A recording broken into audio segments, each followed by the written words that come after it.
tener su cédula. Es más reconocido este médico por sus hallazgos en la parte de biomagnetismo, o sea, del par biomagnético en Sudamérica que propiamente aquí en México, ¿sí? Una de las cosas que sí se menciona es que con el par biomagnético prácticamente, o sea, dice, lo que se menciona, no curas nada, pero le proporcionas al cuerpo a que se pueda defender. Entonces, con eso prácticamente cerca del 90% de las enfermedades que nos aquejan eh, se, son curables, o sea, nuestro propio cuerpo. Pero la parte histórica que nos dice que si necesitamos nosotros saber de nuestro cuerpo, no sé, por ejemplo, cómo andan nuestros glóbulos blancos, los glóbulos rojos, azúcar en la sangre, un montón de cosas, pues hay que ir con en un laboratorio de análisis clínicos.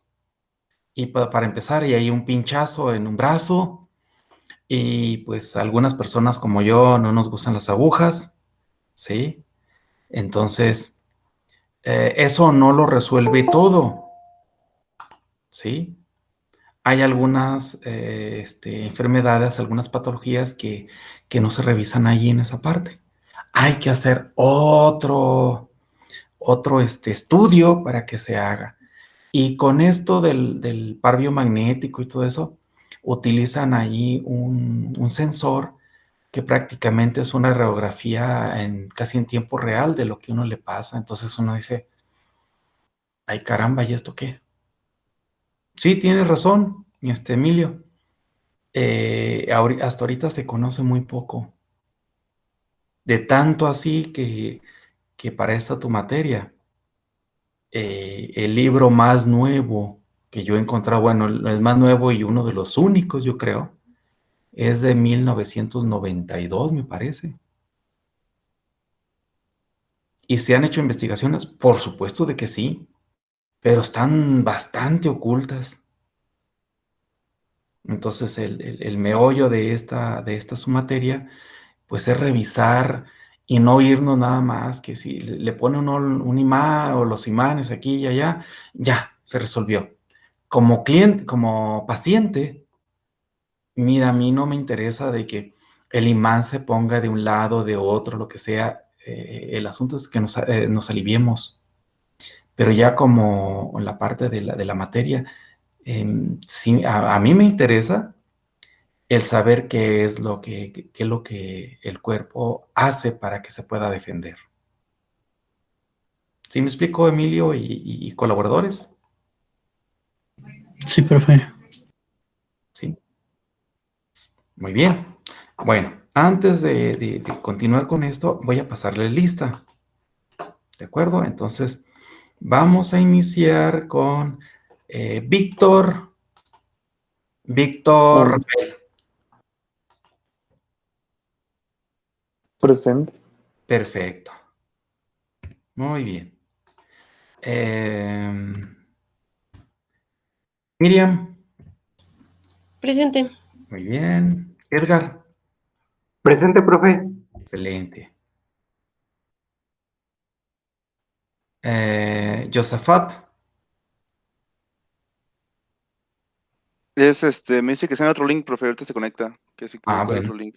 Ahorita ya va entrando ahorita. muy bien.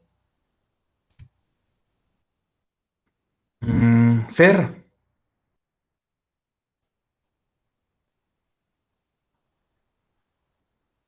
Eh, Gudiño. Ah, creo que sí me escuchan, profe. Es Sí. que mi internet anda muy feo. Ah, sí, te escucho. Esperemos de que se mejore porque esa nos aqueja a todos, ¿eh? En Sí, mayor o en menor grado. Muy bien. Adrián. Presente. Perfecto. Emilio, aquí estás. Mike.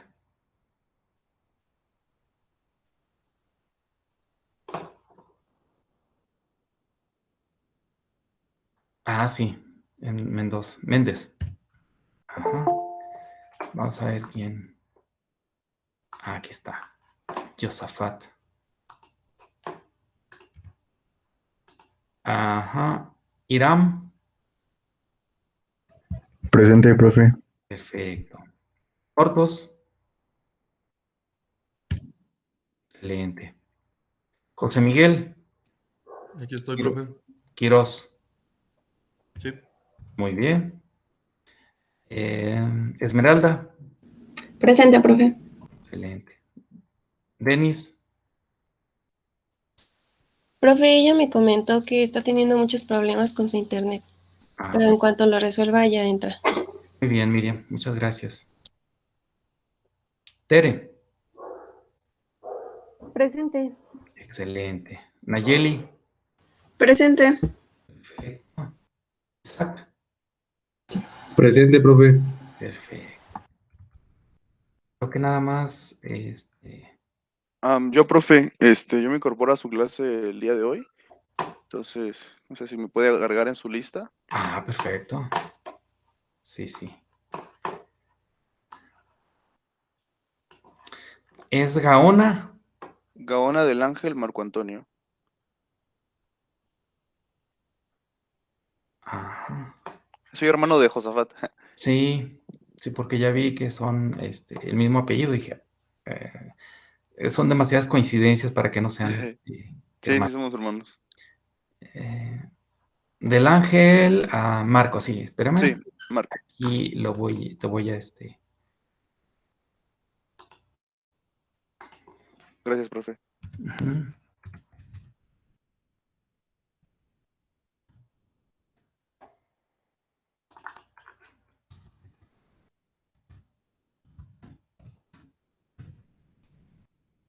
¿Cómo prefieres que te llame Marco Antonio? Solo Marco. Marco está Marco. bien. Marco, perfecto. Este, ¿Cuál es tu clave? Bueno, sí, la clave del expediente. 292806. 292806. Sí. Perfecto. Pues bienvenido, Marco. Vale, profe, muchas gracias. Sí, de nada. Entonces les decía que Denise, normalmente es Denise. Sí, Denise, ¿verdad? Sí, profe. Excelente. Perfecto, perfecto. Entonces vamos a revisar algo aquí. Les había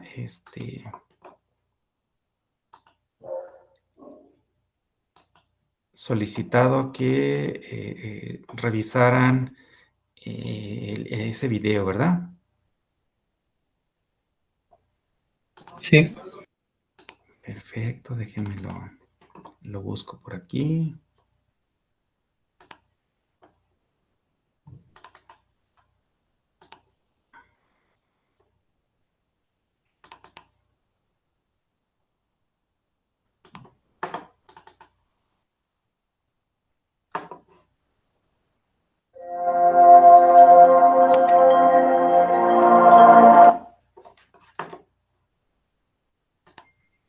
Profe, ¿está compartiendo pantalla? No, acabo de abrir el video y voy a compartirles pantalla. Sí, lo anduve buscando primero y ya la tengo aquí. Aquí está.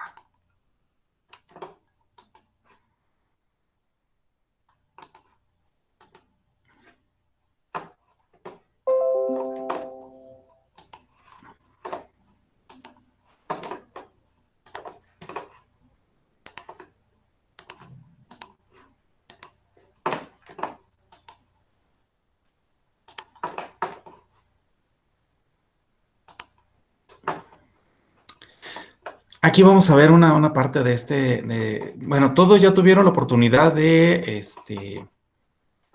revisar este video. Sí, profe. Sí. Sí, profe. Excelente. Va que va.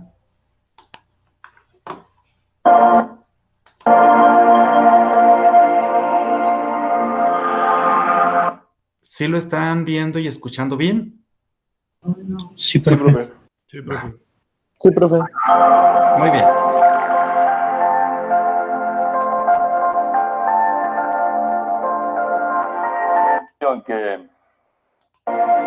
Vamos a ver.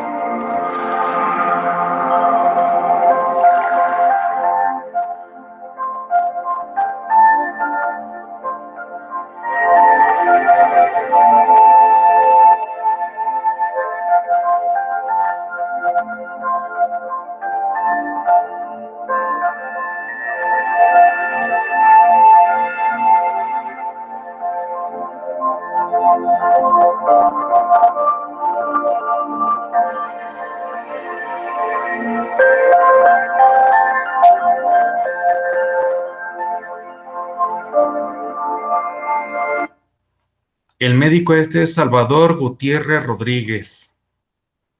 Él es español. Para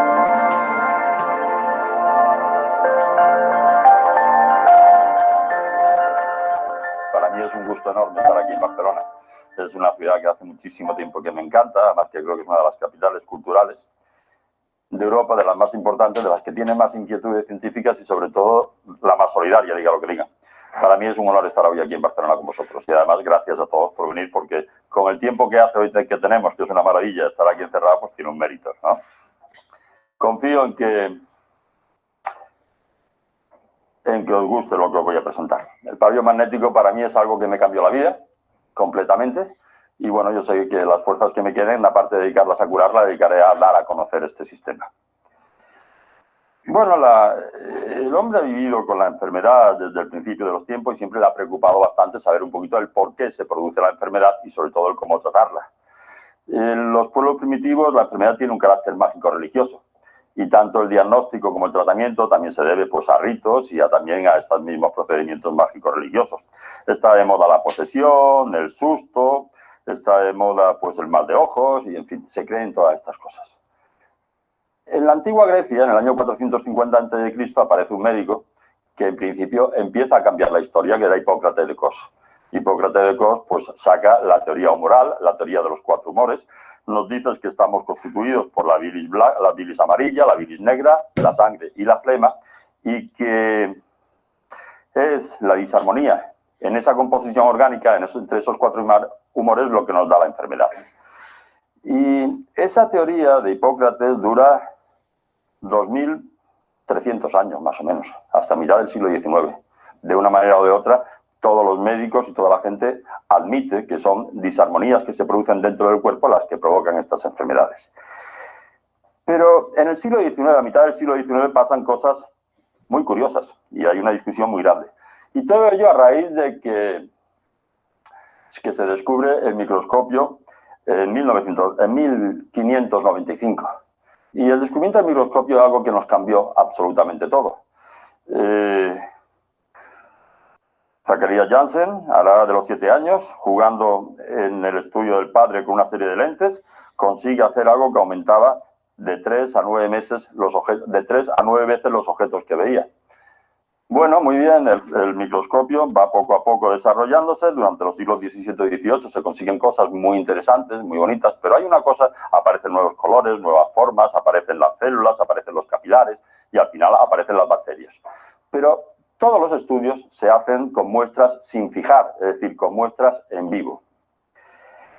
Al mismo tiempo que Gaudí empezaba la construcción aquí de la Sagrada Familia, Louis Pasteur, en el mismo año, ingresaba en la Academia Nacional de las Ciencias de Francia por su teoría germinal de las enfermedades infecciosas. Y es el primero que le da totalmente la vuelta a la teoría de Pasteur. Es decir, él nos dice ahora que ya las enfermedades no vienen de dentro, que son microorganismos patógenos que vienen de fuera, los que nos invaden y los que nos provocan una serie de enfermedades. El problema es que Louis Pasteur no era biólogo, no era médico, no era farmacéutico. Había sido un estudiante medio regular y la primera vez que va a Francia a estudiar tiene que volverse al pueblo porque no lo consigue. La segunda vez que va consigue con notas mediocres un graduado solamente en químicas. Pero era una persona muy hábil en sus relaciones públicas y en sus relaciones con la nobleza y con el poder y con los políticos de la época. Se casa con la hija del rector de la Universidad de Estrasburgo y es nombrado profesor de química de la Universidad de Estrasburgo, donde coincide con una persona que es, después hablaremos de ella, que es Antoine Béchamp. Y hace una serie de estudios sobre la fermentación del vino y de una serie de historias. En principio ya veremos que no eran originales suyos. Crea la teoría germinal de las enfermedades infecciosas y se enfrenta a todos los científicos que hay en la zona, en la época. Y consigue de alguna manera que esa teoría sea admitida universalmente y que hoy día sea la base de la medicina moderna, como ya lo veremos. El problema es que Claude Bernard, al final de sus días, ya en el lecho de muerte, dijo, Bernard lleva razón, el microorganismo no es nada, el terreno lo es todo. Es decir, el terreno que permite que ese microorganismo exista, ese es el importante. El oso polar, pues lo mandamos al Caribe y por muy bien que se esté en el Caribe, dice que no, él necesita el Polo Norte. Cada microorganismo necesita un terreno que le permite vivir. Claude Bernard era catedrático de fisiología de la Universidad de París, de medicina, y la verdad es que fue académico mucho tiempo antes que Pasteur, y además, pues, murió 3 años antes de que entrara Pasteur en la academia porque realmente las discusiones que tenía entre los dos eran muy importantes al respecto. Igual que la mayoría de los profesionales de esta época. Quizás el mayor científico que hubo fue Antoine Béchamp. Antoine Béchamp sí fue realmente un gran investigador, un gran científico.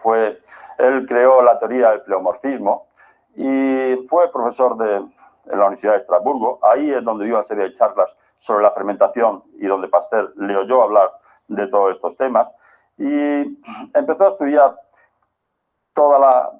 los microorganismos en vivo, es decir, él puso sangre viva en un microscopio y se dio cuenta que a los 2-3 días aparecían otras partículas con vida mucho más pequeñitas, él le llamó microfimes, que eran las que destruían estas células sanguíneas. Y cómo esas partículas, que él denominó microfimes, iban madurando con el tiempo, se iban volviendo en partículas cada vez más grandes hasta que al final, cuando ya no quedaba nada de comer, pues se volvían a destruir y se formaban esas partículas muy pequeñitas. Él nos decía más o menos que los microorganismos van madurando dependiendo del medio en el que se encuentren y llega un momento en que se vuelven patógenos. Mandó un estudio a la Universidad, a la Nacional de la Ciencia de París, y sobre cómo la tiza disuelta en agua dulce conseguía que ese azúcar se fermentara primero alcohol y después ácido láctico, que quería hacer que había organismos vivos en ella. Ese trozo de tiza que utilizó para este experimento tenía 11 millones de años. Y él decía que estos microorganismos eran indestructibles, que podían aguantar la radiación y que podían aguantar el calor y que podían aguantar todo el tiempo que fuera. Y además era curioso porque cuando cogía tiza de laboratorio, carbonato cálcico puro, que no venía de un yacimiento, entonces no se producía la fermentación del azúcar. Antoine Béchamp, hablaremos mucho después de él, también un poquito más de él, porque realmente tiene una teoría del pleomorfismo que después resultó que se comprueba que es cierta. Rudolf Virchow es un alemán contemporáneo de la época de Béchamp y de Pasteur, y hoy día se le considera un poco el padre de la patología general y fue el autor de la teoría de la patología celular. Nos decía que las enfermedades empezaban en las células. Intervino en esta disputa entre los dos diciendo que los microorganismos patógenos no eran la causa de la enfermedad, sino la consecuencia de la misma. Es decir, él lo comparaba con que los mosquitos necesitan el agua estancada y putrefacta para que existan, pero no son la causa del agua estancada y putrefacta. Bien, era verdad, lleva razón. Esos microorganismos no eran la causa de la enfermedad, eran la consecuencia de un terreno alterado. Robert Koch fue catedrático fue el padre de la microbiología, premio Nobel por descubrir el bacilo de la tuberculosis, el bacilo que hoy se llama de Koch, y sobre todo por los enunciados de Koch. Toda la microbiología se basa en ella. Es decir, él hizo 4 postulados, que son ya clásicos. Él decía que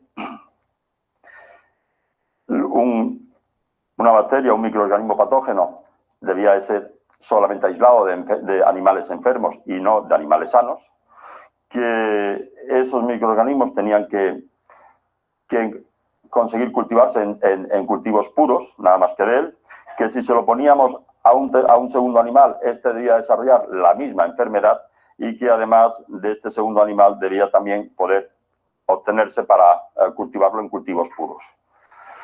A Robert Koch se metió mucho con Pasteur, lo denunció por falsedad en la vacuna que había conseguido contra el carbunco.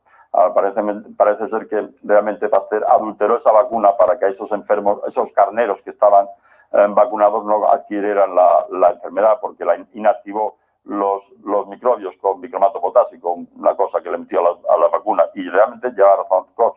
El problema es que Robert Koch, padre de la microbiología, le dan el premio Nobel en 1905 y en 1909, un año antes de su muerte, en Lancet, en la revista Lancet, sale un editorial que dice los postulados de Koch se cumplen rara vez o nunca. Y es cierto, toda la microbiología se basa en los postulados de Koch. Pero si hoy sabemos algo es que en una bacteria lo que más hay son portadores sanos. Gente que tiene esa bacteria pero no manifiestan la enfermedad. Y él mismo tuvo que retractarse del primer postulado. En el segundo postulado dice que hay que aislar estas bacterias en cultivos puros. Ahora veremos cómo no existen cultivos puros de bacterias. No existen. Y el tercero también fue modificado esta vez por Virchow, porque no producía la misma enfermedad, sino Virchow lo cambió porque producía síntomas parecidos. No se producía la misma enfermedad. La verdad es que los trabajos de Bechamp, que realmente fueron los interesantes, estuvieron a punto de desaparecer. Tuvimos la suerte de que este hombre vivió 92 años. Y al final de sus días, ya de sus meses, un médico inglés, Leverson, consiguió enterarse un poquito de los trabajos de Bechamp, se fue con él, se enteró realmente de primera mano de todo el proceso, de cómo había sido, porque realmente había quedado eclipsado por el poder de Pasteur. Pasteur, aparte, fue un poquito el protegido de la emperatriz Eugenia de Montijo y de Napoleón III, realmente estaba muy bien arropado por toda la clase dirigente. Y Bechamp había quedado en el olvido. Leverson, una vez que esto, llega a Inglaterra y conoce a una escritora, Ethel Douglas Home, que le cuenta un poquito todo el hallazgo que había hecho, y entonces Ethel Douglas Home saca en 1926 un libro que se llamaba Las exposiciones de Pasteur, los falsos fundamentos de la medicina moderna. Y esto fue en el 46, es traducido al español por un médico también, por Alejandro Fernández, como El sueño y la mentira de Pasteur. Pasteur, antes de morir, en aquella época no teníamos ni ordenador, ni magnetofón, ni nada de esto, y entonces todos los investigadores llevaban siempre su diario. Y dijo, en cuanto a sus notas de laboratorio, prohibió publicarlas en 100 años. En 1966 muere el único nieto varón que tenía Pasteur. Le dona estos apuntes de laboratorio a la Biblioteca Nacional de las Ciencias de Francia y ella pues decide descatalogarla y hacerla pública. Y hay un profesor de la Universidad de Princeton, Gerald Hayson, que estudia estos apuntes de Pasteur. Veremos lo que dice. En 1995 la UNESCO declara el año de Pasteur para conmemorar pues a este gran investigador que es el que más influye en toda la medicina moderna. Al mismo tiempo, el New York Times, en el mismo año, edita una editorial que dice: El mundo de los doctores, una revisión histórica, demuestra que Pasteur es un farsante que robó las ideas de un rival. La privada ciencia de Louis Pasteur, de Gerald Hayson, de la Universidad de Princeton, se basa en un examen de los 102 cuadernos de laboratorio de Pasteur. Y nos dice, tras una minuciosa lectura de las notas del químico biólogo, se puede comprobar que Pasteur había mentido con respecto a sus investigaciones, que robó las ideas de Bechamp y que cometió varios fraudes. Pasteur no hubiera sido aprobado con los comités de ética actuales. Y la reunión anual de la Asociación Americana para el Avance de las Ciencias en Boston nos dice, Pasteur plagió, malinterpretó, tergiversó y manipuló las ideas de su maestro Antoine Bechamp, hasta tal punto que la historia de la medicina ha ido por un camino radicalmente opuesto al que debió seguir, con gravísimas consecuencias para la salud de la gente. Los diarios de Pasteur demuestran que arregló sus experimentos para que coincidieran con las ideas que quería demostrar, ideas erróneas y fraudulentas, que a pesar de todo continúan vigentes en los libros de texto y defendidas a lo que veo por asesores internacionales. Si esto fuera cierto, sería realmente, bueno, algo muy importante. Realmente, las ideas de Pasteur, químico, no médico ni biólogo, decía: la enfermedad surge de microorganismos de fuera del cuerpo. Debemos resguardarnos de los microorganismos. La función de estos es constante. Las formas de estos son constantes. Cada enfermedad se asocia a un microorganismo en particular. Los microorganismos son los agentes causantes primarios. Y la enfermedad puede atacar a cualquiera. Para combatir la enfermedad debemos matar a los microorganismos. Por contra, la idea de Béchamp, la teoría de Béchamp decía: las enfermedades surgen a partir de microorganismos que están dentro de las células del cuerpo. Estos microorganismos intracelulares normalmente funcionan para construir y ayudar en los procesos metabólicos del cuerpo. La función de estos organismos cambia para ayudar en los procesos catabólicos. Los microorganismos cambian sus formas para reflejar el medio. Cada enfermedad se asocia con una condición particular de estos microorganismos. Los microorganismos llegan a ser patógenos cuando la salud del organismo del anfitrión se deteriora. Por lo tanto, la condición del organismo anfitrión es el agente primario. Y por último, dice: la enfermedad se construye a partir de condiciones no saludables dentro de la célula, y para prevenir la enfermedad debemos de crear salud. Es completamente diferente. El problema es que a la incipiente industria farmacéutica pues cambia todo. Si tenemos un microorganismo que nos causa cada una de estas enfermedades, podremos desarrollar 100 medicamentos o 1000 medicamentos para combatir cada una de estas enfermedades y 100 vacunas para evitar su contagio.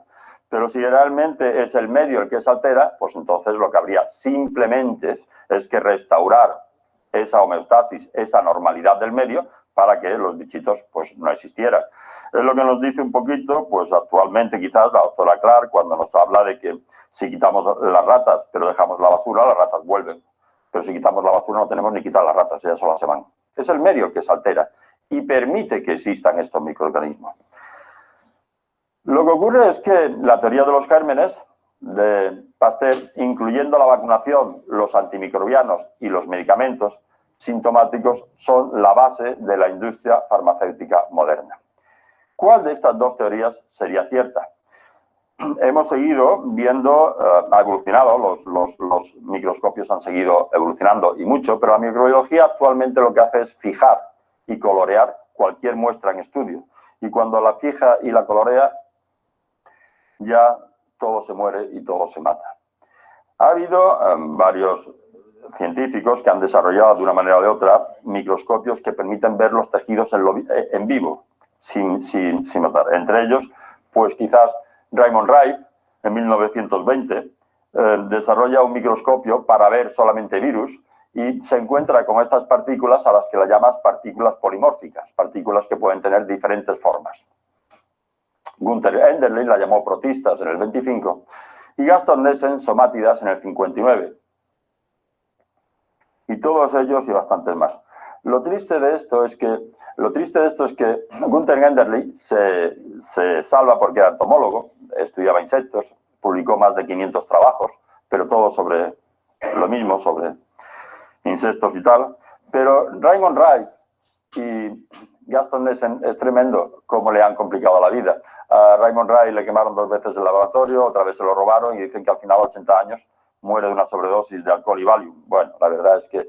Y Gaston Nessen tiene que huir de Francia a Córcega, de Córcega a Quebec y ha sido también perseguido toda su vida. Raymond Wright desarrolla un vídeo en ese momento. Vamos a ver.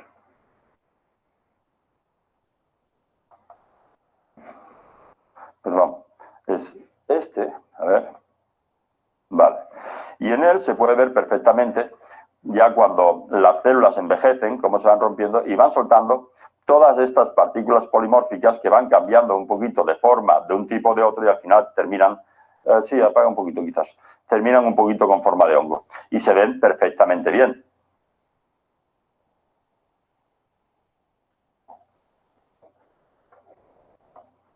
Hay muchos vídeos sobre esto en Internet. Si ponéis somatics, os aparecen bastantes virus, bastantes de esto. Gaston Nessen le da un mayor paso. Es decir, Gaston Nessen pues simplemente hace el mismo experimento que había hecho Béchamp, pone un poquito de sangre viva en un portaobjeto y ve como a los 2 o 3 días esa sangre empieza a envejecer y empiezan a salir de dentro de estos bichitos, pues dentro de estos hematíes, unas cosas que él llama somátidas. Perdón.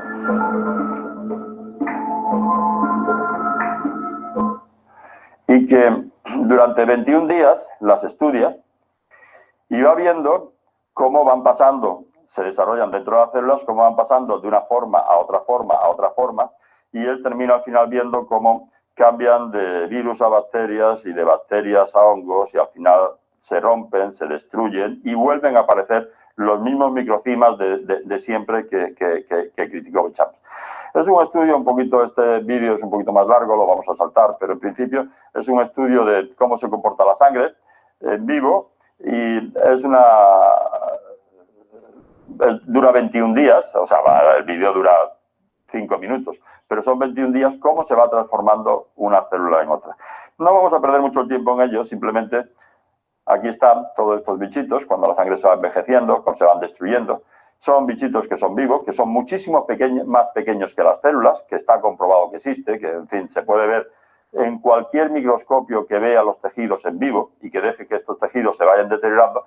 Y además se va viendo cómo van aumentando poco a poco de tamaño y cómo al final se terminan transformando en hongos. Yo os voy a poner algunos vídeos y ahora os pediré en muchos de ellos que vosotros indaguéis en Internet. Yo no voy a pedir que me creáis, voy a pediros que solamente hay una prensa libre, que es Internet, y que un poquito indaguéis qué es lo que hay.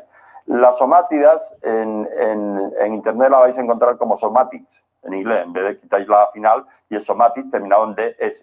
Y tenéis muchos vídeos sobre lo que son las somatics.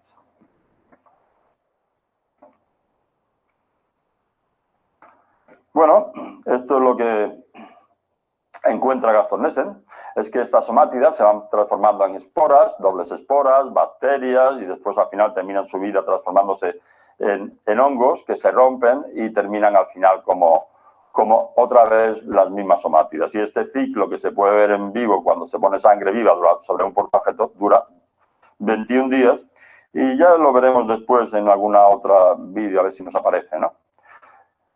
Hoy sabemos que los organismos pleomórficos cambian de virus a bacterias y luego culminan su proceso con hongos. Este fenómeno ocurre en toda la naturaleza. Béchamp, Rife, Nessen, Bernard, Virchow pudieron ratificar que estos son virtualmente indestructibles. Las altas temperaturas no pueden destruirlo, ni tampoco la radiación. Los endobiontes, microcimes o somátidas, siempre están presentes y no pueden ser removidos de las células. Los síntomas de una enfermedad dependen del estadio de su desarrollo. Ya comentamos que en el primer trabajo que envía Antoine Béchamp a la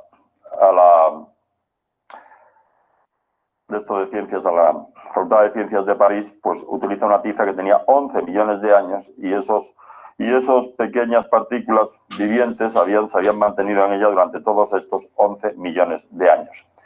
Las fases más primitivas viven en un pH fuertemente alcalino, las fases bacterianas viven en un pH moderadamente alcalino, las formas micóticas viven en un pH ácido y los virus viven en un pH fuertemente ácido. Una de las funciones de los organismos pleomórficos es ayudar a limpiar y mantener este medio interno. Al adaptarse a este cambio en su ambiente, eventualmente llegan a volverse patógenos.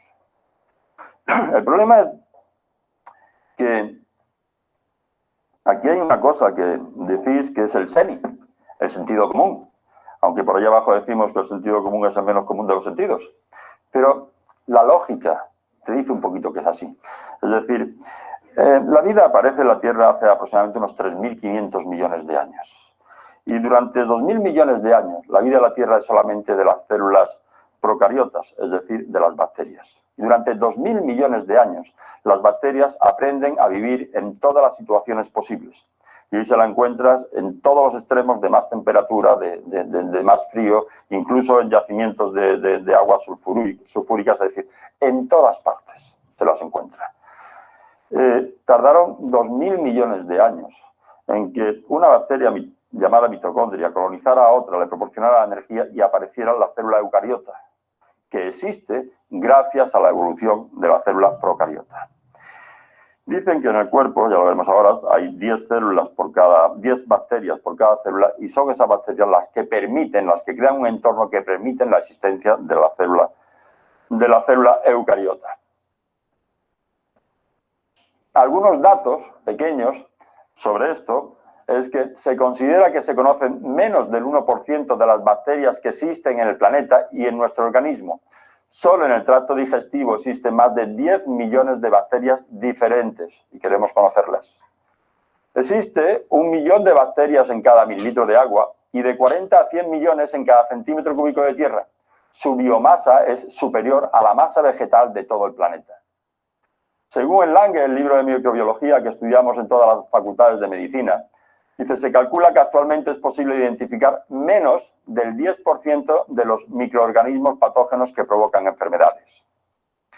La firma microbiana de cada individuo, al igual que su genoma, es único. Bueno, en cada centímetro de nuestra piel existen unos 10.000 bacterias, pero a nivel del folículo piloso, donde nace el pelo, en la dermis existe 1 millón de bacterias por cada centímetro cuadrado. En el cuerpo humano existen unos 100 billones de células y unos 1.000 billones de bacterias. Unas 10 bacterias por cada célula. 2 cepas bacterianas se consideran que pertenecen a la misma especie cuando su ADN total se asemeja en un porcentaje mayor del 70%. Y esto es importante porque el hombre posee un 98% del ADN igual del mono y hay algunas pequeñas diferencias. Hoy día que 2 microorganismos tengan un 70% del ADN igual quiere decir nada. ¿Qué sabemos de las bacterias? Nada. Es como decir que todos los negros son iguales o todos los chinos son iguales. Lo habrá buenos, malos y regulares. Así de fácil. No sabemos de las bacterias nada. ¿Qué sabemos? Que conocemos menos del 10% de las bacterias que pueden considerarse patógenas y que además de ellas consideramos que son 2 Escherichia coli porque tienen un 70% del ADN similar. Por favor, por favor. Pero es peor. Después intentaremos acordarnos de esto que vamos a poner ahora. Se calcula que existen de 5 a 25 virus por cada bacteria. Los científicos estiman que existen al menos 320.000 virus por descubrir. Solo en mamíferos. Y dicen que en el hombre conocemos cerca de 3.000. Es decir, que ya solamente nos falta por descubrir 317.000. Después volveré a recordar estos datos porque creo que son importantes. Bueno, dicen que si tomas el camino equivocado da igual. Regresa y toma el correcto. Sí, es cierto. Si no fuera por el daño que se ha producido, la cantidad de recursos que hemos destinado a esta medicina, que actualmente el presupuesto de sanidad en todas las autonomías de España ronda el 40%. El segundo en importancia es educación con un 17 o un 18%. Servicios sociales apenas un 5 o un 7%. Y no solamente el costo económico, sino sobre todo el sufrimiento y el dolor que ha causado este enfoque, para mí, falso de la medicina. La teoría de Pasteur, químico, y que no sabía nada de biología, ni nada de medicina, y que tira por tierra toda la teoría de Hipócrates, que dura 2.300 años, para mí, con diferencia, es la mayor estafa científica de la historia de la medicina. Pero la que condiciona la medicina actual que tenemos. Bueno, pues nada, si no hemos equivocado tendremos que volver para atrás. Y volver para atrás un poquito a las afirmaciones de Claude Bernard, que decía, es la teoría del terreno, catedrático de fisiología en la Universidad de Medicina de París, decía, lo más importante en la enfermedad es el terreno y la enfermedad como proceso biológico se desarrolla dependiendo del medio interno de este terreno, así como del pH, y es el primero que nos dice el aspecto determinante de este terreno. En esa época, bueno, podemos saber si las cosas son un poquito más ácidas o un poquito más alcalinas, pero no tenemos una medida exacta del pH. Poco después, Peter Laurie Sorensen, que es un investigador, un químico, que está trabajando en los laboratorios de la cervecería Carvers en 1909, al mismo tiempo que le dan el premio Nobel a Robert Koch sobre los postulados de Koch en microbiología, él define el pH como el opuesto del logaritmo en base de 10 de la actividad de los iones de hidrógeno. Es decir, El pH es que cuanto más hidrogeniones existe, más ácido es, porque como es el inverso, y cuanto menos hidrogeniones existe, H positivo, pues más alcalino es. Así de fácil. pH igual al menos logaritmo en base 10 de la concentración de hidrogeniones. Recordemos que un hidrogenión es la partícula material más pequeña que tiene existencia real, y es simplemente un protón, un electrón. Cuando pierde el electrón, pues se crea un ion hidrógeno. Y es una partícula que de ella depende todo el universo. Tiene una enorme reactividad, se combina con todo y daros cuenta que el 90% de todo el universo es hidrógeno. Un 9% es helio, que son 2 átomos de hidrógeno fusionados, y un 1% es todas las demás sustancias. Y todas las demás sustancias se han ido constituyendo por la fusión poco a poco, uno a uno, de iones de hidrógeno. Y se realizan de esta forma todos los elementos que tenemos en la tabla periódica. Algo muy interesante de los iones de hidrógeno es que se forman en todas las soluciones acuosas por la disociación de la molécula de agua. Es decir, en una solución acuosa, la molécula de agua, H2O, nos dará un radical hidroxilo y un hidrogenión. Y eso es tan fácil o tan interesante, después vamos a ver por qué, porque si tenemos 5 millones de hidrogeniones en el cuerpo por disociación de la molécula de agua, en algún otro lado tendremos que tener 5 millones de oxidrilos. Así de fácil. Volveremos a ello posteriormente. En el cuerpo existe un pH de 7.0 dentro de las células. Y en un pH de 7.0, todas las reacciones químicas se producen en un estadio de normalidad, cristalino. Todo funciona como Dios manda. Cuando se altera ese pH, igual que cuando se altera la temperatura, nada funciona como tiene que funcionar. Si alteramos la temperatura, pues todas las reacciones químicas se producen entre 36 grados y medio y 37 grados y medio. Y ni por encima ni por debajo de estas temperaturas se producen las cosas como deben de ser. Pero fijaros que con el exterior de la célula, en el exterior de la célula hay un pH de 7,2, 7,3 a 0,2, 0,3 décimas más alcalino que dentro de la célula, que es 7.0. Y esa diferencia de potencial, que es lo que nos da el potencial de membrana, se producen por unas membranas transmembranosas, es decir, las membranas de las células están constituidas por una bicapa lipídica con unas proteínas que la atraviesan y que son las encargadas de coger sustancias desde dentro de la célula y echarlas fuera. Pero esto es una especie de gelatina donde las proteínas nadan hacia un lado o hacia otro. El que esas proteínas estén bien orientadas o no estén bien orientadas hace que funcionen o no funcionen. Una de las cosas que se sabe desde siempre es que los campos magnéticos, una de las cosas más importantes que hacen es orientar estas proteínas dentro de la membrana plasmática. Y claro que influyen decisivamente en la funcionalidad de estas proteínas a la hora de expulsar fuera una serie de hidrogeniones. Es fundamental para la correcta orientación de estas proteínas para mantener esa carga eléctrica entre el exterior y el interior. Bueno, hemos llegado a algún punto un poquito sorprendente, y es: los microorganismos no tienen la culpa de nada, es el medio, el terreno, el que permita que exista el oso polar o que exista cualquier otro animal. Y cuanto más pequeñito, necesita de unas condiciones más precisas para existir. Y lo dejamos ahí la cosa, y que el pH es el tema más importante que condiciona que un terreno pueda permitir que existan unos bichitos o existan otros bichitos. En la década de los 70 vamos haciendo excursiones al espacio, cada vez de más duración y de más tiempo, y cuando venían los astronautas empieza a hablarse de la enfermedad espacial, que ya había sido un poquito descrita por Nakawaka en 1958 como el síndrome de deficiencia del campo magnético. Lilla Feynman, premio Nobel en el 65, nos dice: ahora nos damos cuenta de que el fenómeno de las interacciones bioquímicas y finalmente la vida misma tiene que ser entendida en términos de electromagnetismo. Es decir, la NASA comprueba que cuando vienen los astronautas del espacio, después de estar allí cierto tiempo, vienen con ciertas alteraciones. Y hay una disminución del sistema inmunológico, hay una depresión de leucocitos, y se ha producido pérdida de calcio y vienen con algo de osteoporosis y venía con una serie de alteraciones. Y entre ellas venían con un miembro más corto que otro.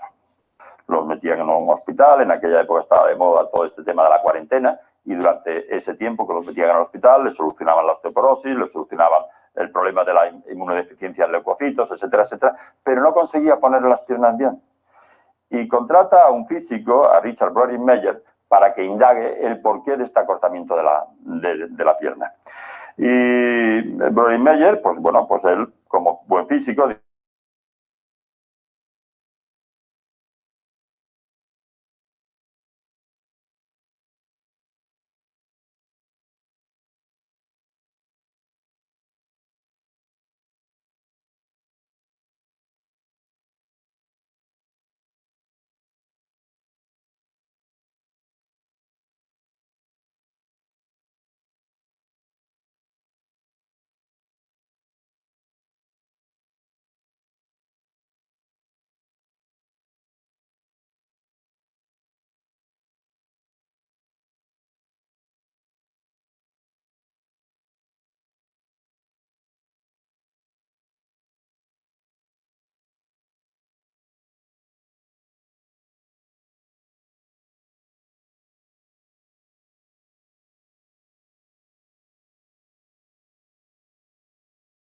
enfermera, ya no sabía qué hacer, y nos dice que un día iba paseando cerca de la Virgen de Guadalupe, que realmente allí le tienen una devoción que no es normal, y dice, vamos a ver, si en un paciente de enfermo de SIDA yo me encuentro siempre una zona de alcalosis, quiere decir OH negativos, oxidilos, en el timo, y me encuentro una zona de acidosis en el resto, a hidrogeniones positivos, y esos hidrogeniones en las soluciones acuosas vienen siempre por la disociación del agua. Él dijo, esto es un polo biomagnético, esto es un par biomagnético. Tengo una carga negativa y una carga positiva con el mismo número de partículas elementales. Y se le ocurrió, diciendo, bueno, ya este paciente no puedo hacer mucho más con él, repeler esas cargas. Es decir, poner aquí, si tengo OH negativo, pues un imán negativo para que la repeliera. Y si en el resto tengo un imán positivo, pues un imán positivo para que la repela. El problema es que el paciente a la semana vino mejor. Y a las 2 semanas vino mucho mejor. Y en un tiempo récord de 3 o 4 semanas se cura. Y entonces tiene otros pacientes de SIDA que se enteran y vienen a verlo. Y hacen lo mismo y se curan. Y llega un momento que llegó a tener 70 y tantos pacientes en tratamiento. No espero a esto. Mucho antes, pues, ¿qué hace una persona cuando se encuentra en un tema como esto? Intentar comunicárselo a todo el mundo. Ahora veremos qué es lo que pasa. Es decir, el 10 de octubre del 98 se descubre el primer par biomagnético, que era el par timo-recto identificativo del SIDA. A partir de ahí se realiza el desarrollo de los demás pares biomagnéticos y el descubrimiento de diferentes pares. Él define el par biomagnético como el conjunto de cargas que identifican una patología y que está constituido por 2 cargas principales de polaridad opuesta, que se forman a expensas de la alteración fundamental del pH de los órganos que la soportan y que están en resonancia vibracional y energética. Y esto es muy importante. El mismo número de oxíridos vamos a tener que el mismo que de hidrogeniones. Es decir, si nosotros en un par biomagnético intentamos enfrentar un polo positivo con otro negativo que no le corresponde, el paciente no nota nada, no se cura. Existe un polo positivo y negativo que tienen una resonancia vibracional y energética perfecta. Y cuando los identifica y los enfrenta, se anulan y el paciente se cura. Y se cura de todo. ¿Qué hace una persona como este, que es un médico un poquito pues de pueblo, de barrio, normal y corriente, sin muchos medios, cuando se encuentra un descubrimiento de este tipo? Pues en primer lugar, ir a sus maestros y contárselo a sus maestros, y como natural se ríen de él. Y en segundo lugar, irse a las autoridades y decirle, mire, me he encontrado esto, me está pasando esto, ¿me quieren ayudar a comprobar si esto se puede ver en algún hospital, en algún sitio, si es cierto? Y se ríen de él. Y el doctor Goiz es muy cabezota, muy cabezota y muy especial, y muy cabezota. Y un día se encuentra con que la Fundación Rockefeller da un premio de $1 millón a la persona que sea capaz de encontrar un método diagnóstico que identifique enfermedades venéreas que estaban creciendo más de la cuenta. Él se presenta allí en la Sexta Avenida de Nueva York, presenta su estudio, se lo seleccionan para presentarlo en Ginebra, en la sede de la OMS. Y va a la sede de la OMS y presenta su estudio delante de 23 laboratorios. ¿Y saben lo que le dicen? Que la medicina tiene que costar dinero y que si no cuesta no vale. Así, por la cara. Lo meten en el avión, le devuelven los $10.000 que le había costado presentar el informe y para su casa. Bueno, la verdad es que ha estado detrás de todo el mundo para intentar que vean si su teoría es correcta o no es correcta. En el único sitio en donde se le ha hecho un pequeño estudio fue en la clínica de un compañero de Marbella, que es el doctor Ilú. No se dedica al palio magnético, pero sí a algo muy interesante, que es al diagnóstico de las enfermedades mediante el microscopio de campo oscuro, que es un microscopio que ve la sangre en vivo. Y ese día o ese fin de semana vienen médicos de varias partes de Europa y se citan a unos 200 pacientes y se queda con 2 laboratorios independientes a los que se le paga para que testifiquen la situación del enfermo antes de la prueba y después de la prueba. Y cuando viene el día en cuestión, los 2 laboratorios no se presentan ninguno de los 2. Vamos a ver después un poquito, analizaremos el porqué. Pero ya están allí los pacientes y se les trata. Y lo único que se le puede hacer es un estudio de la sangre antes de tratarlo y después de tratarlo. Es un estudio que hay en internet muy bonito, dura 1 hora. Aquí lo que traigo es un resumen pequeñito de 5 minutos, pero es suficiente. Uno de los pacientes que se ve es la madre de un periodista que se le da, y bueno, si podéis, si queréis apagar por allí se verá mejor. Pequeño pinchazo. Vamos a ver, un momentín. Y un test de coagulación. Lo dejamos secar, tarda unos 10 minutos. Lo primero que vemos en la sangre de Ana sobresale el hecho de que tiene mala circulación, los glóbulos rojos están totalmente... Y por aquí se ven algunos microcines de sangre viva en un estado malo. Y se ven, lo veis en el microscopio, una serie de microcines, cómo se van moviendo por ahí. Y hay muchas de esas grasas, hay muchas fibras. Con lo cual es un riesgo importante el que está corriendo si no hacemos nada. Lo que estamos mirando es una sola gota, así que lo que hay aquí hay que multiplicarlo por la cantidad de gotas que hay en el cuerpo. Esos son cristales de oxalato cálcico y son la antesala de la formación de arenilla y piedras. Son hongos. Hay una infección de hongos. Estas son bacterias. Esto de aquí es un pequeño trombo. Es un microtrombo. Plaquetas que se juntan. Vamos a ver el test de coagulación. Esta marca de aquí indica alto riesgo cardiovascular. Se llama estrés cardíaco.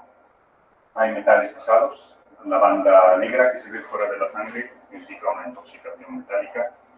Poner rodilla por sobre la parte baja, pubis, suprapúbico, isquio, glúteo menor, nutricia derecha, nutricia izquierda, mandíbula, parótida, tiroides, paratiroides, timo.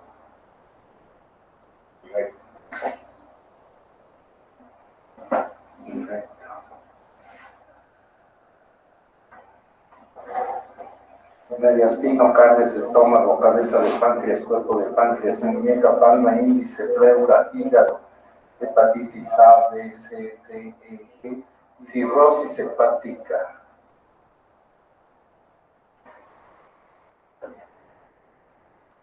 Y teníamos un diagnóstico de hepatitis. Cirrosis. Absceso hepático mediano, perihepático, posthepático, postdiafragmático, suprahepático, riñón, infiltrado, exudado, quiste, absceso, displasia.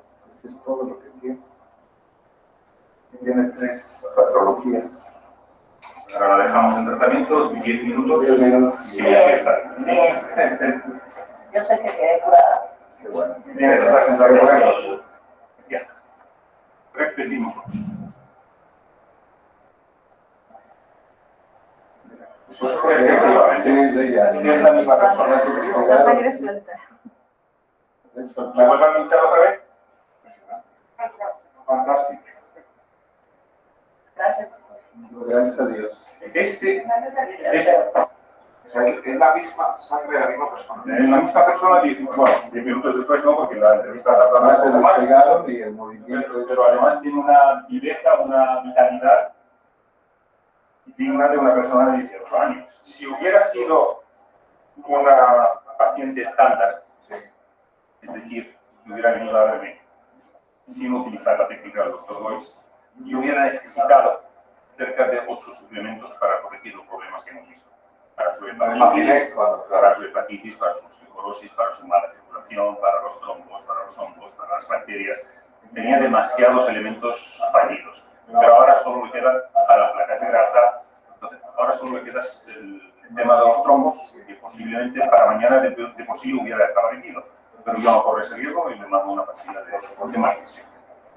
Su opinión ahora mismo, después de esto que está pasando. Mi opinión después de lo que está pasando es que deberíamos hacer un esfuerzo por conseguir nominar al Dr. Boyce para el premio Nobel. No sé. ¿Veis los microfines? No sé si a ti se te ocurrió otra cosa. Es lo que yo iba a preguntar, que lo del Nobel a usted, ¿cómo le suena, doctor Boyce? Desgraciadamente, yo estoy satisfecho con el hecho de vivir y que me den permiso de trabajar con personajes tan ilustres como el doctor Hilo, pero el premio Nobel, pues, formalmente no me interesa, ya tengo yo premios. La principal calificación que yo tengo es de Tlamatini en México, y me la dio una sociedad de geografía, y abajo dice Tesoro Viviente de México. Para mí eso es suficiente. Preciosa definición.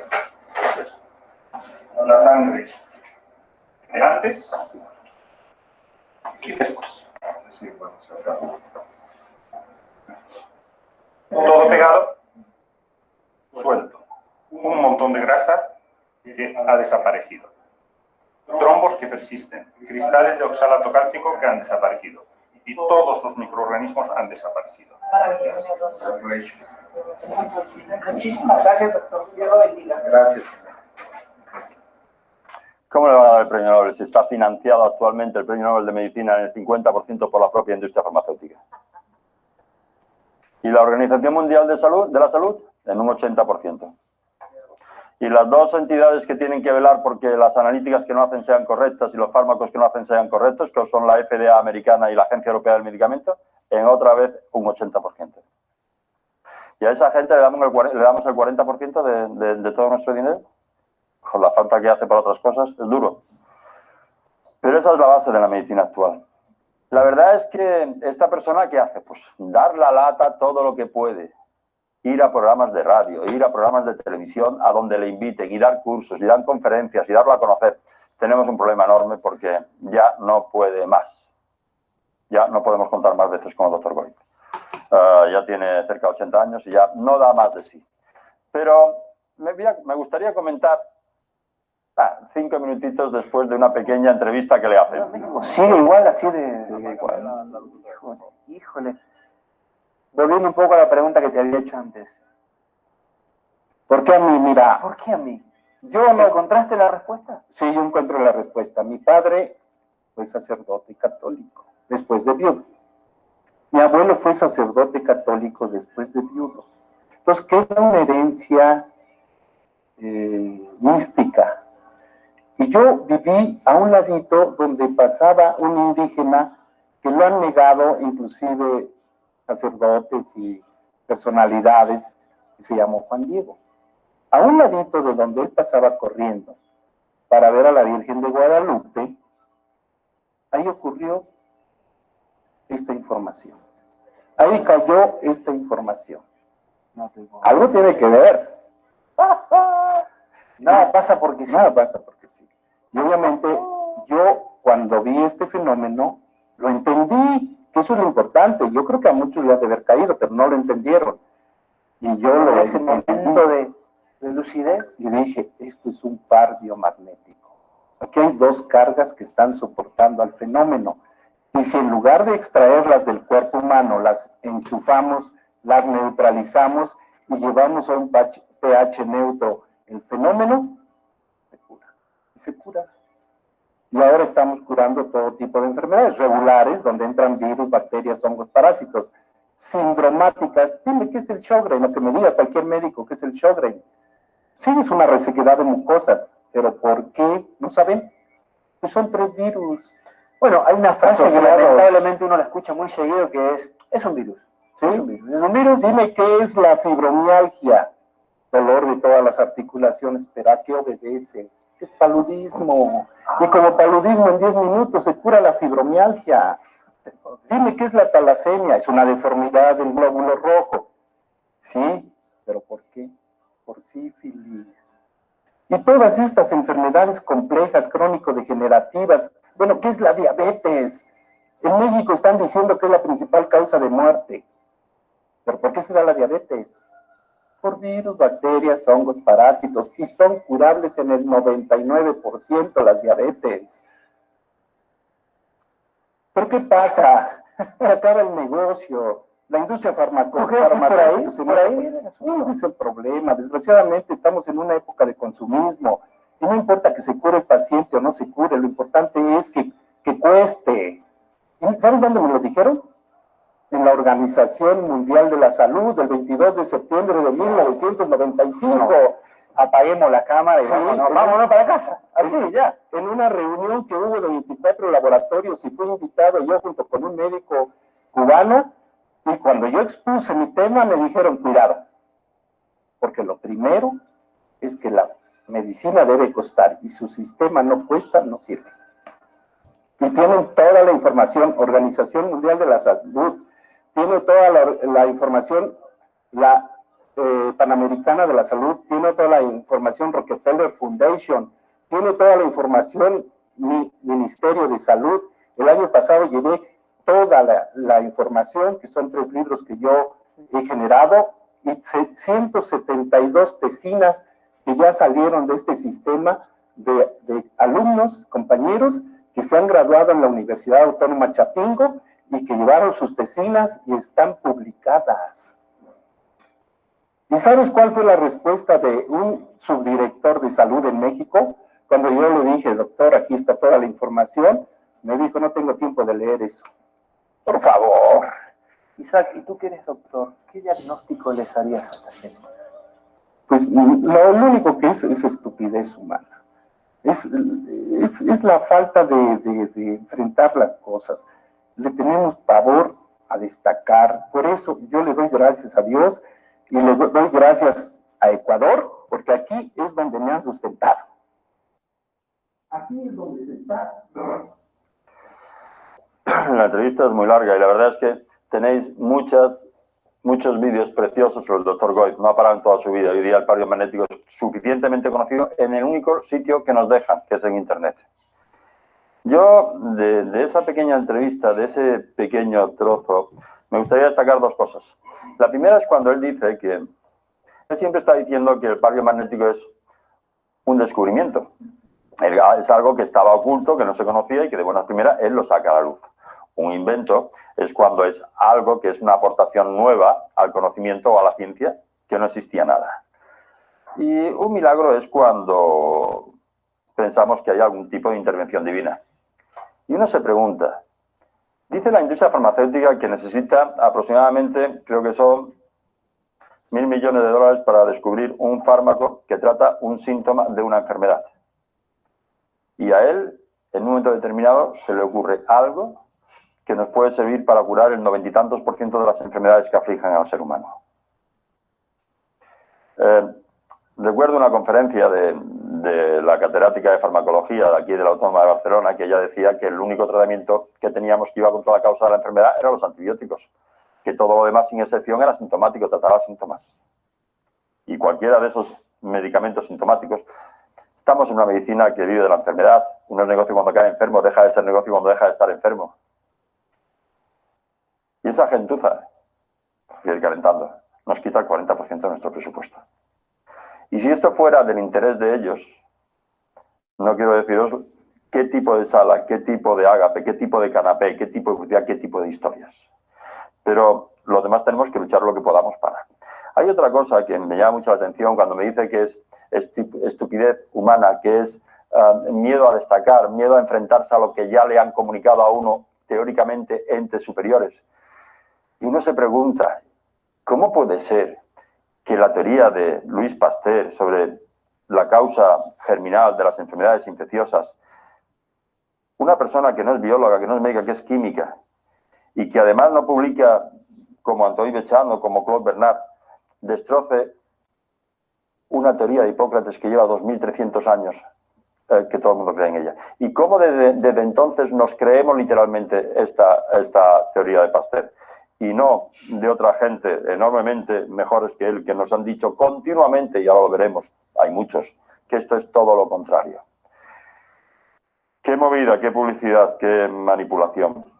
Bueno, vuelvo a decir lo mismo. Si queréis saber algo más del pario magnético, y por favor os pido que indaguéis, que no me creáis, pero que hay una prensa libre aquí es Internet y que ya hay mucho publicado en Internet, hay muchísimas referencias a esto.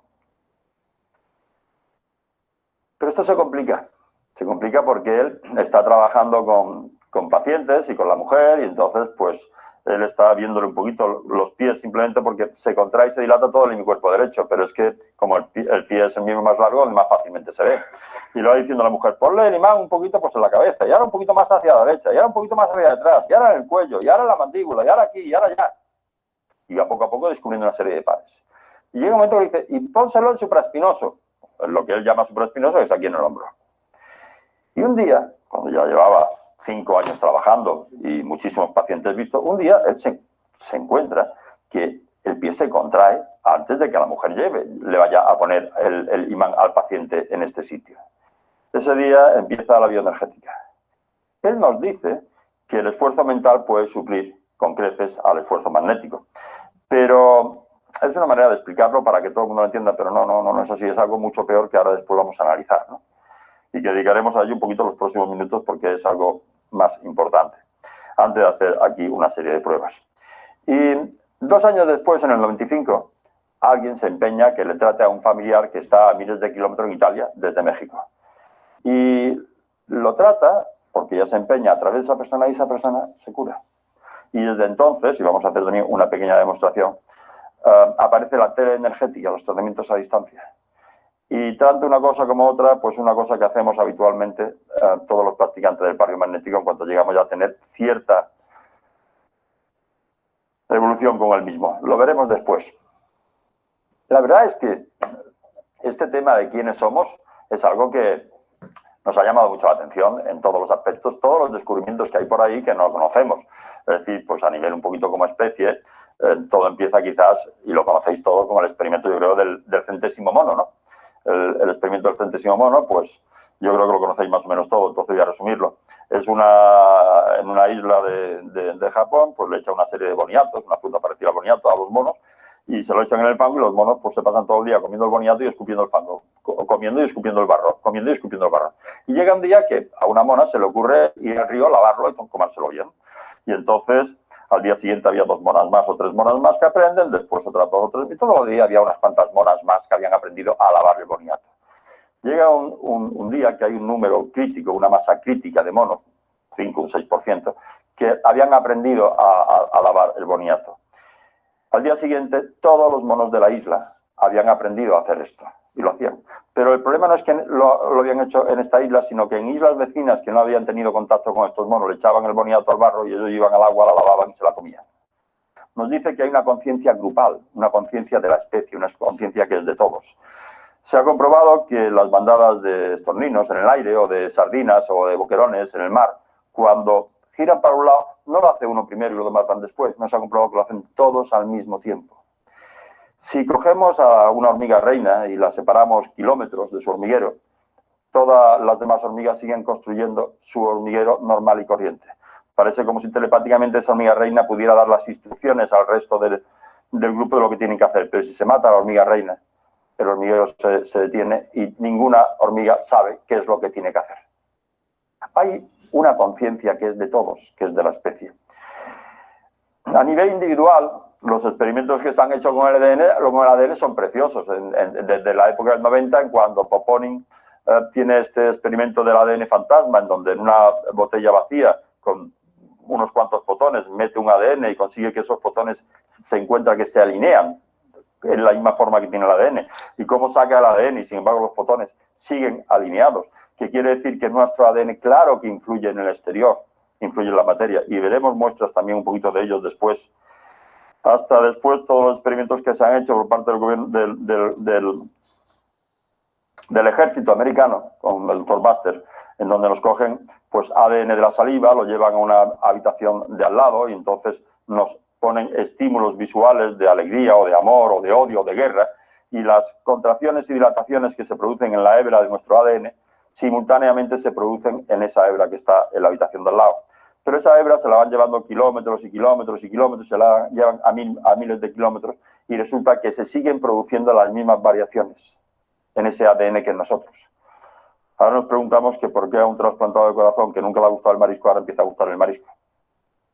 Sí, el problema es que esas variaciones en el ADN que se producen a miles de kilómetros se producen sin ninguna demora de tiempo, instantáneamente.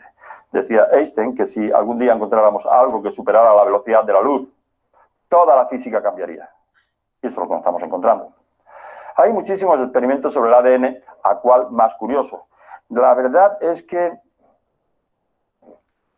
hace 2 años o 3 años salió las primeras conclusiones de la tercera conferencia sobre medicina energética y energías sutiles de la URSS. Y podéis encontrarlo en Google como científicos rusos y ADN. Y cuando ponéis científicos rusos y ADN os va a salir un montón de referencias. Pincháis en cualquiera. Es tan bestial lo que nos dice, que yo voy a intentar resumiros un poquitín, pero os aconsejo que lo leáis, hay mucho al respecto. Y lo que nos viene a decir es que estos científicos rusos unieron a lingüistas y a genetistas para estudiar ese 90% de ADN que los occidentales decimos que es ADN basura, que es todo ADN que nos sirve para crear proteínas y crear enzimas y crear otra serie de historias. Y llegaron a la conclusión de que ese ADN tenía una estructura similar a la de los lenguajes humanos. De alguna manera lo que nos decían es que los lenguajes humanos no surgieron por azar, sino surgieron como expresión de nuestro ADN. Entonces empezaron a ver cómo podía reaccionar este ADN a cierto tipo de ondas de frecuencias láser y después de frecuencias de radio. Veían que el ADN reaccionaba. Pero lo que se encontraron que es que el ADN reaccionaba igual a nuestras frecuencias verbales. Y uno venía, de alguna manera, podía comunicarse con el ADN. Y esto, que es algo que suena a ciencia ficción, lo vamos a demostrar dentro de 5 minutos. Pero muchas de las cosas que vienen en este estudio, no puedo decirlas aquí, prefiero que os metáis en internet, que no me creáis y que indaguéis por vosotros mismos y lo leáis. Maestros esotéricos y espirituales han sabido por años que nuestro cuerpo es programable mediante la lengua, las palabras y el pensamiento. Por supuesto, la frecuencia tiene que ser la correcta y esta es la razón por la que no todos tienen éxito de igual manera o pueden hacerlo siempre con la misma fuerza. El individuo debe trabajar en los procesos internos y en su madurez para establecer una comunicación consciente con el ADN. Decía Nikola Tesla que si queremos entender el universo, empecemos a pensar en energía, en frecuencia y en vibración. Y Einstein nos decía que todo el universo es energía, energía que crea materia, y que nosotros, más que un cuerpo lleno de energía, somos energía en forma de cuerpo. ¿Qué somos? Un montón de huesos, un montón de órganos, un montón de tejidos, un montón de células, un montón de moléculas, de hidratos de carbono, de grasas, de proteínas. Al final estamos constituidos por átomos. Y un átomo tiene un 99,99% del espacio vacío.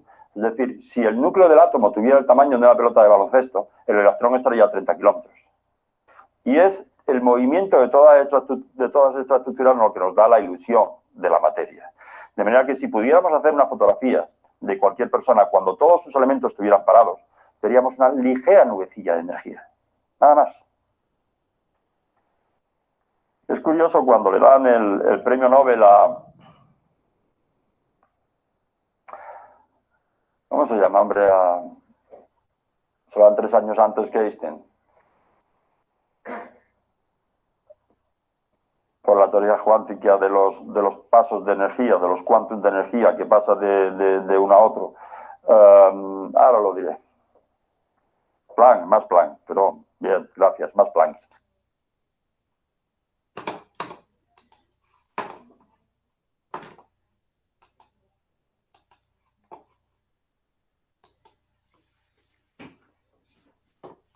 Muy bien, jóvenes. A ver, Tere, ¿qué te ha parecido esta presentación de este médico?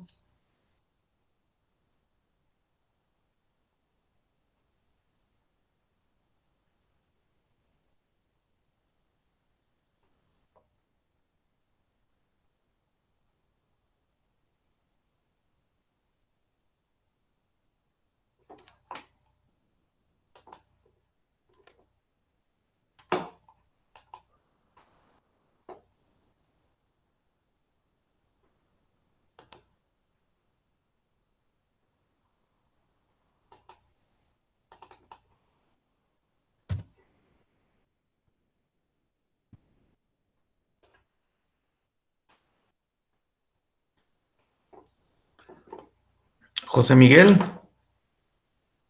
la misma pregunta.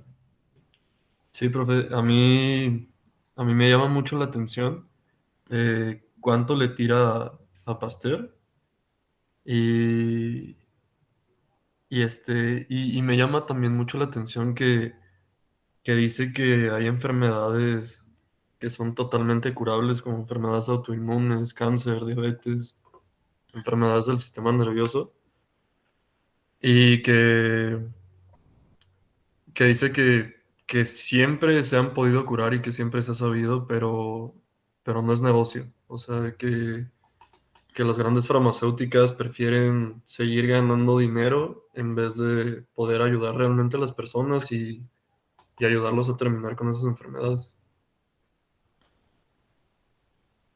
Ujú. Edgar,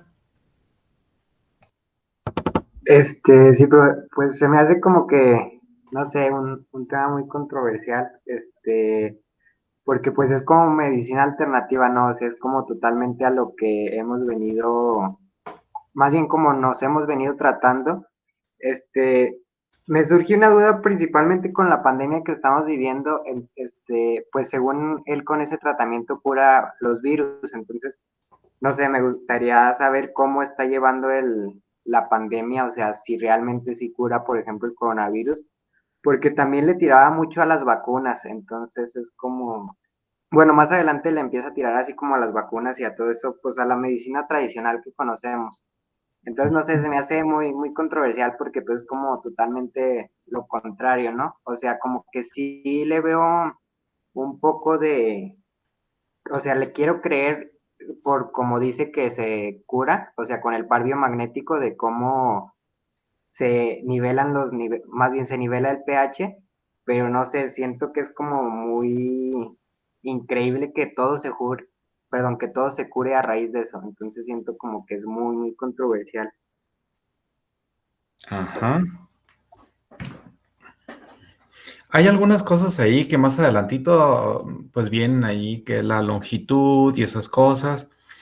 Y pues en Coitz, en principio, él no lo descubrió ni nada de eso, sino de los astronautas que regresan de la estación, o regresaban de la estación espacial.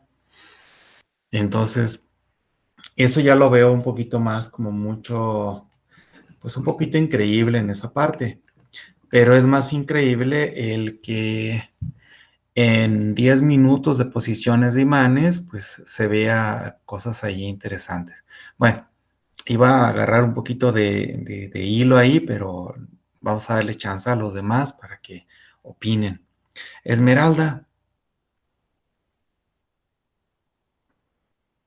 Sí, igual yo como que no encontré muy bien la relación de qué tanto decía de Louis Pasteur.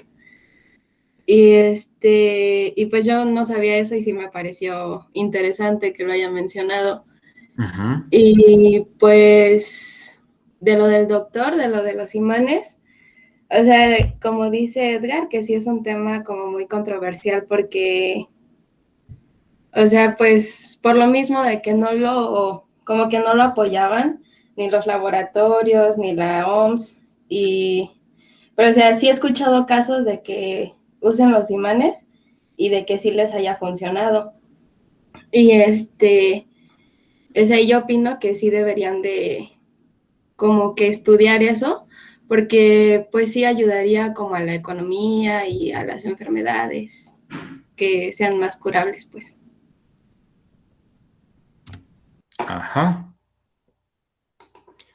Aquí lo que comentaba Edgar respecto a los, ¿cómo se llama? Lo del COVID, ¿sí?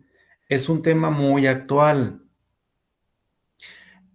Aquí en particular o en principio, lo que decía Shams era de que el terreno lo era todo, ¿sí? ¿Eso qué significa? El ejemplo ese de la basura y con los roedores, las ratas, es un hecho. Si uno en casa y se mantiene limpio y todo eso, pues no se van a agregar, no sé, por ejemplo, cucarachas. Pero si uno hace todo lo posible, matas cucarachas o las cucarachas que hay ahí, pero deja uno residuos de alimento, pues va a llegar cucaracha, van a llegar roedores, va a llegar moscas, va a llegar pues todos los animalitos, desde insectos, bueno, insectos y todo eso, que se alimente de ese desperdicio, ¿sí? Nuestro cuerpo, pues de alguna manera está llena de una cantidad enorme de bacterias, de cosas así. Para la digestión, pues nos ayudan las bacterias. Que, bueno, nuestra lengua ahí y bueno, nuestra boca, tenemos cantidades impresionantes de bacterias. Es más, en los folículos pilosos ahí de las cejas, hay una cantidad grande de ácaros. Y uno dice, no, yo no, porque me baño. Ahí no importa, ahí hay, ¿sí? Eso ayuda en nuestro desempeño, ayuda en las actividades fisiológicas de nuestro cuerpo. En el tracto digestivo se tienen muchas bacterias. Hace ya pues muchos años yo estaba impartiendo clases en otra universidad, en La Salle Bajío, en León, Guanajuato, y allí tenía un compañero. Bueno, tenía varios, pero uno de ellos, pues algo le bajó las defensas y cosas de esas, que las mismas bacterias que tenía en su tracto digestivo, pues se empezaron a reproducir impresionantemente y pues bajaron allá al estómago y todo eso, y creo que eso le produjeron úlceras y demás cosas, y eso pues se lo llevó, se murió de ello. Entonces, cuando nosotros tenemos los suficientes elementos para tener la defensa, que ahí dice que es el pH, ahí es una defensa que dice, pues es un escudo. De hecho, en nuestra vida, tenemos una cantidad de bombardeos a diario y cada momento, ¿sí? Una cantidad grande de patógenos que nos están atacando. Pero si la persona tiene las defensas necesarias, pues no, pues se puede enfermar, pero muy leve y la libra, ¿sí?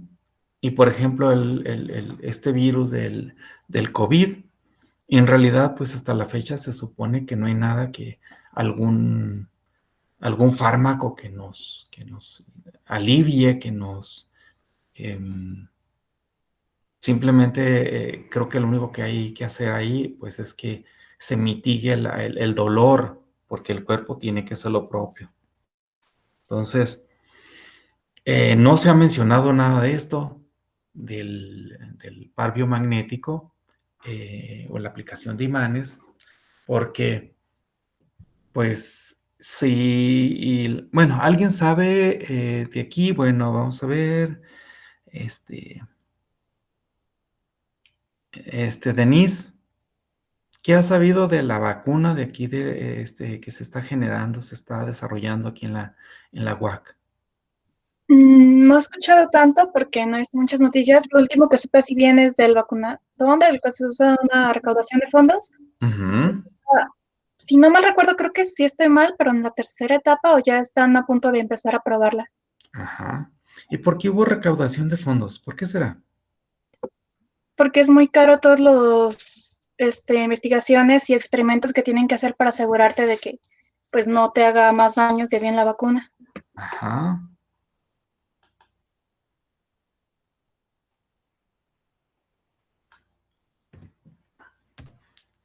Ajá, muy bien.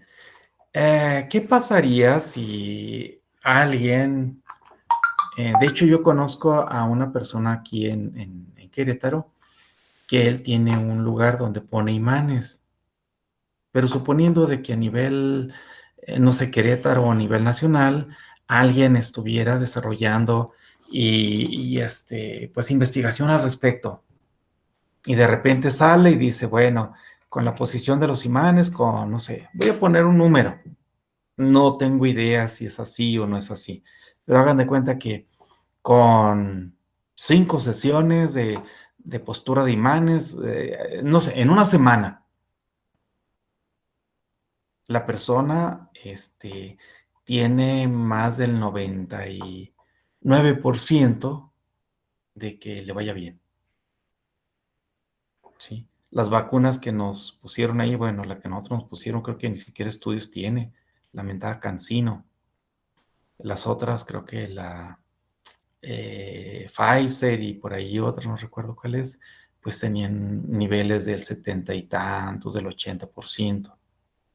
Entonces, simplemente con la postura de imanes, estoy pensando y es respecto a tratar de responder por ahí lo que alguno de ustedes ahorita comentaba, creo que Edgar, de qué pasaba con lo de los virus ahorita, o el virus del COVID. Si alguien llega y dice, con esto ya tenemos estudios y todo va bien. Si nosotros ya como universidad, ¿sí? Y bueno, como una sociedad universitaria y todo lo demás, que ya se está a punto de lanzarse, porque pues ya otra ya se lanzaron y todo eso. Entonces, pues resulta de que pues guarden sus equipos químicos, biológicos, todo lo que implica el desarrollo de estas vacunas, guárdenlo porque pues ya no vamos a poner imanes y con eso pues vamos a hacer que nuestro cuerpo reaccione favorablemente para rechazar la enfermedad. ¿Ustedes creen que sería que las autoridades dirían, muy, muy bien, qué bueno que a alguien se le ocurrió al grupo de biomagnetismo que está desarrollando esto, junto con la persona que pone imanes y todo eso? Pues qué bien. Yo creo que no estaría muy conformes, ¿verdad? Si esto es a nivel mundial, todos los recursos que puede ganar Pfizer y CanSino y por ahí hay 2, 3 más, ¿ustedes creen que sería bien visto? Adrián, ¿tú qué crees? Que no. Bueno, bueno, como lo vimos en el video, pues mencionan que la medicina actual pues debe ser rentable, se deben de generar ganancias. Entonces, si se consulta, bueno, por ejemplo, no sé, la Organización Mundial de la Salud o la misma FDA, pues supongo que no, pues porque no les convendría económicamente. Sí. Y entonces estaba revisando yo un poquito ahí. ¿Saben quién es el que forma parte de la parte directiva de la OMS? Organización Mundial de la Salud. ¿Saben qué familia es la que es directora o quien comanda esta organización? Ahorita yo me acuerdo de la segunda familia, pero la primera es una familia muy poderosa que viene del diabolengo de los banqueros en Estados Unidos. Y la segunda familia que comanda eso son los Rockefeller, ¿sí? Que fue del famoso, bueno, no recuerdo el nombre, pero de Rockefeller, él fue petrolero, ¿sí? Entonces, si esto no le lleva recursos, ¿ustedes creen que le van a meter un dedo? Yo pensaría que no.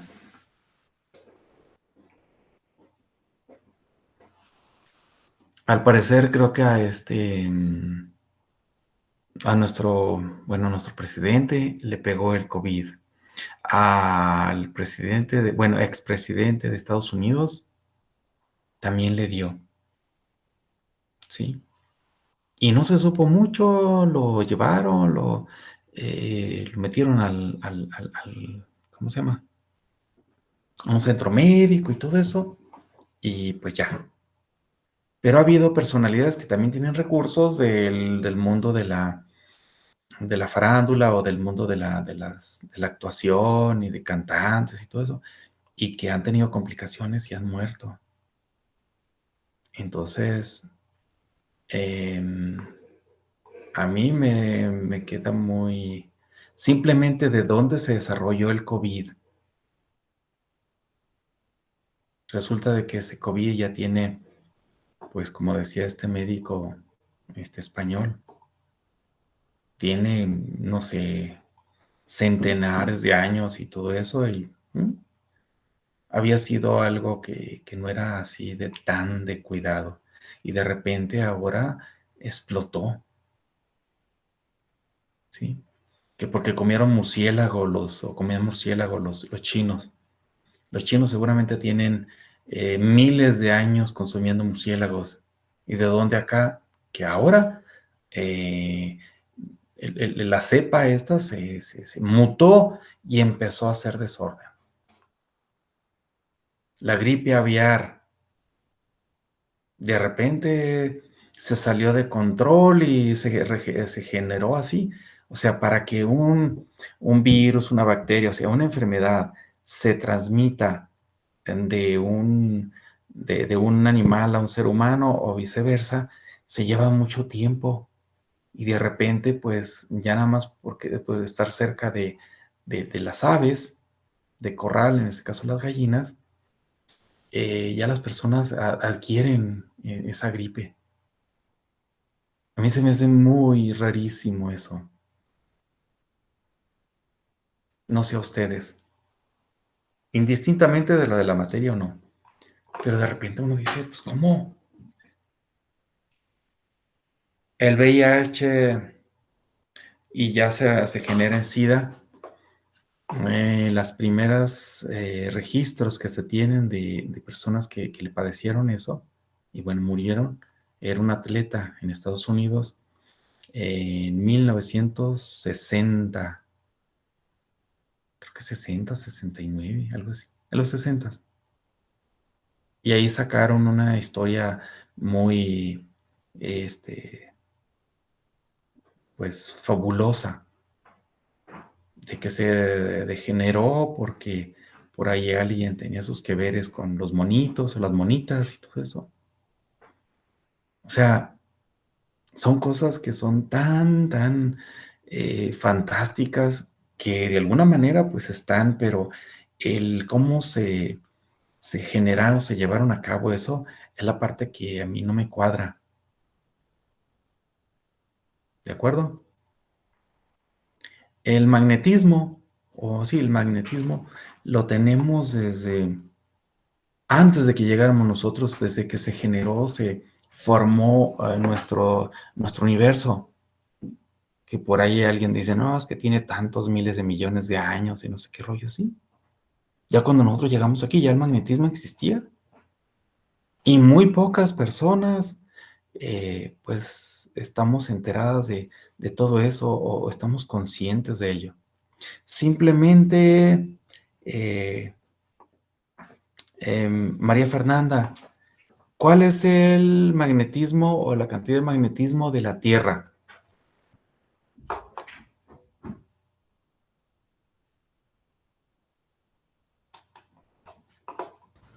¿Podría repetirle, por favor? ¿Cuál es la cantidad de magnetismo la cantidad de magnetismo que tiene nuestra Tierra?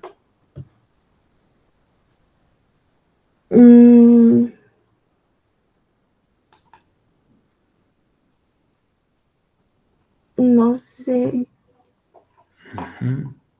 ¿Alguien sabe cuál es la cantidad? Creo que va de 25 a 65 microteslas, ¿no? 25 a 65, por ahí anda. ¿Sí? Anda aproximadamente alrededor de 50, creo que microteslas en el Ecuador. Pero yo En el Ecuador preguntaría, magnético. ¿mande? En el Ecuador magnético. Sí, en el Ecuador. Sí, de hecho coincide, porque en los polos es donde es más fuerte. Bueno, en el Ecuador es más pequeño ahí porque creo que anda en 30 o algo así. Es más pequeño que en el polo. Anda alrededor de cerca de 60, 65, por ahí dependiendo de qué es la parte más fuerte. Y eso les pregunto yo y nosotros decimos, es que no creo lo que estamos revisando. Sí, estoy de acuerdo, pero tampoco sabemos cuánto es el campo magnético en nuestra Tierra. Y eso, nos guste o no, existe y estamos sumergidos en él. ¿De acuerdo? Y mucho de ello, pues la interacción que tienen los otros planetas, incluso el Sol con nosotros, pues es algo muy fuerte. Los vientos solares que se le llama, nos llega aquí ya en los 70s, que no recuerdo. Hubo un apagón impresionante en Estados Unidos y en otros lugares de la Tierra, y eso fue debido a un viento solar pues viento solar, vaya, que tiene varios miles de kilómetros de diferencia, o sea, de distancia entre la Tierra y el Sol. Los eclipses solares, eclipses de lunares y todo eso, tiene consecuencias en la salud, pero es así como que la vemos muy de lejecitos, así como que, sí, Walter Mercado ya lo dijo, o sea, de esa forma, donde dice, pues, los horóscopos y no sé cuántas cosas. Entonces, al parecer es un hecho. Nosotros, diario y en cada momento, estamos siendo bombardeados por partículas elementales. Hay un tipo de partículas que tienen la capacidad de atravesar la Tierra sin problema. ¿Ustedes creen que nosotros encontremos algún escudo de que nos proteja? Pues no. ¿Sí?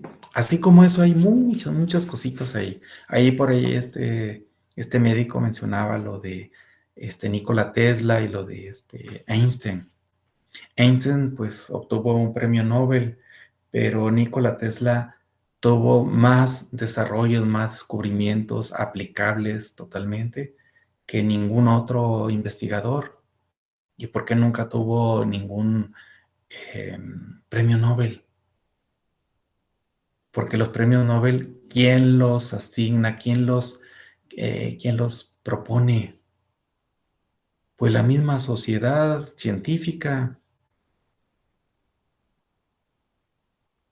¿Sí? Bueno, todavía le permitieron vivir a Nikola Tesla hasta o llegar a los 92 años. Y yo dije, pues todo lo que hizo, me refiero a querer su sueño era que ¿cómo se llama? Que la energía fuese libre y gratuita para todos. Y pues los grandes comerciantes de la época dijeron, oye, pues es una gran oportunidad de recursos, de economía. Y pues empezaron a decirle que no. Bueno, ya para terminar, yo pensaría no creer exactamente todo lo que dice este médico. Hay que ir revisando un poquito más. Ahí la parte que es curiosa es que mucha información no está tan a la vista. Cuando uno dice par biomagnético y todo eso, todo tiene que ver con, o lo que sale es respecto a ¿cómo se llama? Terapia de imanes, ¿sí? Pero allí sin tener pues estudios científicos como tal. Y este video me gustó porque he visto varios videos pero este video dice más o menos por qué, cómo, qué pasa en el cuerpo cuando está en presencia de campos magnéticos y bueno, va todo eso en ese camino. Entonces, por eso me gustó. Entonces, trae una parte histórica que yo creo que vale la pena revisarla un poquito más a fondo. Y como le digo, no, esta materia no es para hacer, o la ciencia, la parte científica, no son dogmas de fe. Hay que revisar de dónde viene, cómo viene, y si es posible, si es demostrable, pues alcanzar la demostración y ver qué es lo que sucede. ¿De acuerdo? Bueno, ahí les recomiendo de que sigan revisando esta presentación, este video. Por ahí falta como cerca de una hora, un poquito más, menos, algo así. Y la parte del, ¿cómo se llama? La presentación que yo les puse ahí, que es un texto. Ahí creo que son 23 páginas. A ver qué más le encontramos. ¿Sale? ¿Tienen preguntas? Ya rápidamente, ya para terminar y que ustedes se vayan a su siguiente clase. No, profe, ninguna. No, profe. Perfecto. Muy bien. Bueno, entonces, pues nos quedamos con ello. En ocasiones yo llego y les aplico por ahí una evaluación tipo quiz de lo que yo les dejo. Entonces, para que estén por ahí abusadillos. ¿Sale? Ándale, pues. Excelente. Gracias, Excelente. profe. Gracias, profe. Que estén bien.